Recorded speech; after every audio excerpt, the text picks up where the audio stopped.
Hello, everybody.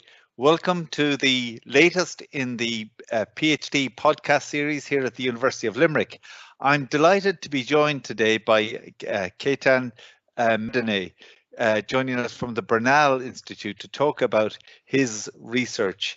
And Ketan, could I just ask you just to give us a little bit of background about yourself and how it is that you came to the University of Limerick?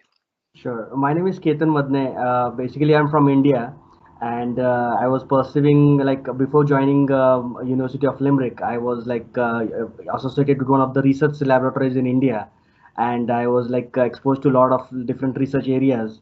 And I wanted to do a PhD in these areas, so I just opted for University of Limerick to continue my research in that particular field. So Okay. basically, yeah. And could I just ask you, Ketan, about where the interest in your PhD came from? Where did that, where did the passion come from? That made you want to do a PhD. Well, because I was before joining University of Limerick, I was associated with one of the research laboratories in India, named like CSIR National Chemical Laboratory. This is a government laboratory, and I was exposed to a lot of different research areas in that laboratory. And I was working on some of the projects related to reactor design when I was working there. And it was at that moment of time where I was interested in carrying forward the research of reactor design. And then eventually I was searching for the position, and then luckily I landed in University of Limerick to continue my research. Yeah, and that would lead to my next question about, how was it that you ended up in the University of Limerick? Well, to be very honest, I was searching for different universities, and then eventually why UL is because first the laboratory facilities are excellent, and one of the pioneering scientists, Dr. Vivek Ranade, under whom I am doing my PhD, happens to be in UL, and I wanted to start do my research under his guidance. Because he's one of the leading names in reactor design and computational fluid dynamics. So that is my field of research. So it was obviously the facilities at UL and the faculties. So both things eventually that made my choice pretty clear to land up in UL. Okay, great. Because I think everybody knows that Vivek is such Yeah. inspiring researcher. And so, what are you working on with as part of your PhD, and what are you working on with Vivek and his team right now? Well, my PhD topic basically is continuous crystallization in passive fluidic devices. What it basically means in a very simple language is for all the reactions that we carry out, or the crystallization process that we carry out as of now, mostly it involves stir tank reactors. Like it has a tank and it has a stirrer into it. So what we are basically trying to attempt to do is we are replacing this complex moving part machineries the stirrer or the vibrator or some sonicators or something.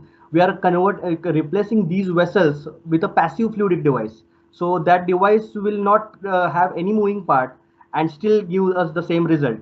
And because it is just a reactor, it can be operated continuously. So you just feed your reactants A and B, and you eventually get your crystals at the output with no moving parts, and it will be operated in a continuous manner. So it is continuous crystallization passive fluidic device. Okay, fantastic. So it simplifies the whole process in a much more streamlined manner. Excellent. And Great. it is more greener and more cleaner technology. Excellent. Yeah. So in terms of sustainability, and I know they put a huge emphasis on the Sustainable Development Goals in the Bernal Institute, and fulfilling and in fact, matching those goals in the work that takes place in the institute. Could I ask you, Ketan, about a typical day, a typical working day for you as a researcher? I know there probably is no such thing as a typical day, but what would you say is how would you describe, if somebody asked you to describe, what do you do and what a day for you looks like? Could you give one example of? My PhD basically involves both simulations and experimentation. So what we do is that in a typical day, start off my day by looking at few geometries of the reactors. I'll start my simulation at the first half of the day, and then eventually we will obviously will manufacture that design. Not at that will not be a typical working day. So what basically we do is that suppose we design A, and we simulate that design. Then we send that design for manufacturing. So once so the simulation, various simulations runs on over that design. Till then we'll get back that design, manufactured design. We do experiments on that. So this process takes back and forth, and then there is a certain optimization that takes place in the design and even the process, experimental parameters. So this whole cycles repeats. So what eventually it sinks down to the required crystal size or required crystal attributes. Once that is achieved, our everything's, I mean, our the research stops over there. So we then reiterate the design, then we reiterate the process, and this is how it works typically. So first half will be simulations, second half will be experimentation, and the later remaining later part of the day will be analysis. And the next Okay. day. And in terms of your next big milestone for your PhD, Ketan, what would that what's the next, big Very big milestone in my PhD would be like we are aiming at a crystal vending machine. You just input the parameters and you will get the required crystals from a compact crystal vending machine. That is what we are aiming at. Because most of my PhD will be based on experimentation, simulations, and modeling. So if everything works out well, at the end of my PhD, we are looking for a compact crystallization unit. So just input the parameters and you will get the required crystal size and with required crystal attributes. Okay, excellent. And I imagine that in the area which you work, that you're obviously going to encounter, for example, problems and challenges and, times when things go wrong. So could you give an example perhaps of, since you started your PhD, of something that went, somewhat awry or somewhat amiss, and how you confronted this and challenged this particular issue? So basically, 50% of my part of my work is simulations. So there is a typical, so I work on CFD simulation, that is computational fluid dynamics. So for this simulations, there was a one typical incident that I was stuck on this particular problem for like maybe 3 months. And it's a typical step in CFD simulation that you need to mesh a geometry. For meshing, you need to discretize the geometry in so many different parts. So it is one tricky this thing, what you say, a trick that might solve the problem, and getting to that trick is very difficult. It is a reiterative process. You are every now and then you just reiterate the solution and you go back again and you start it from the beginning. It's just a snake and ladder game. And it is highly frustrating, but then it's also challenging at the same time. So I was like dealing with this problem, and then eventually one thing that I learned, like, to solve the problem is to somehow give it a rest, and eventually down the timeline something clicks out. So solving problems to some extent, I would suggest that sometimes it is better to leave the problem alone instead of taking a to enormous amount of stress on that problem, and that might to some extent that might do a trick. Okay, great. And so that was how you approached the problem. That was how you, confront. Yeah, that is one way of approaching the problem. Or like there are other ways. Like if there is a problem, a technical problem that I run into, sometimes it is always good to read all the literature that is there. Then find out alternate solutions. Yeah. Then think about that solutions. Then you just evaluate the solution, and then eventually you just arrive by filtering out all the solutions. You arrive at the exact solution of the problem. Yeah, that is one of the ways that I deal with the problems. Great. And I think you've addressed this already, Ketan, to some extent, this next question that I have, but I'm going to ask it anyway because it's one that comes up all the time. We hear so much about impact of research, and people have to account for and to state and stipulate what the impact of their research is. So what would you say if someone were to ask you, what can be the wider benefit, or what's the impact of your PhD project? Well, Potential impact. honestly, what we are aiming at is that we are making this crystallization process more cleaner and more greener and more energy efficient. We'll be reducing the carbon footprints as we are eliminating a lot of the moving parts.